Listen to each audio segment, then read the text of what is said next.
ఈ ప్రపంచం నిజంగా ఆశ్చర్యకరమైనది. ప్రతి జీవి పుట్టుకతోనే తనకంటూ ఒక ప్రత్యేకతను కలిగి ఉంటుంది. వాటి గురించి లోతుగా తెలుసుకునే కొద్దీ ప్రతి క్షణం మన కళ్ళ ముందు వింతలు, అద్భుతాలు కనిపిస్తాయి. సాధారణంగా మనిషి శ్వాస ఆపితే కేవలం కొన్ని నిమిషాలకే ప్రాణాలు పోతాయి. కానీ తేలు మాత్రం 6 రోజుల పాటు శ్వాస తీసుకోకుండానే జీవించగలదు. దీని వెనుక ఉన్న రహస్యం దీని ప్రత్యేకమైన ఊపిరితిత్తుల నిర్మాణం.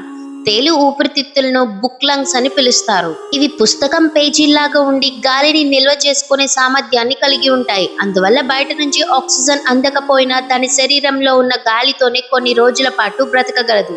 దీనితో పాటు మరో ప్రత్యేకతను కలిగి ఉంది. ఇది ఆహారం లేకుండా 1 సంవత్సరం పాటు బ్రతకగలదు. ఇంకా ఆశ్చర్యకరమైన విషయం ఏంటంటే తేలు శరీరం పైన యూవీ లైట్ పడితే అది మెరుస్తుంది. మన దేశంలో కనిపించే ఇండియన్ రెడ్ స్కార్పియన్ ప్రపంచంలోనే అత్యంత విషపూరితమైన తేళ్లలో ఒకటి. ఇది కాటు వేసినప్పుడు 72 గంటల్లోపు చికిత్స లేకపోతే ప్రాణాలు కోల్పోతారు.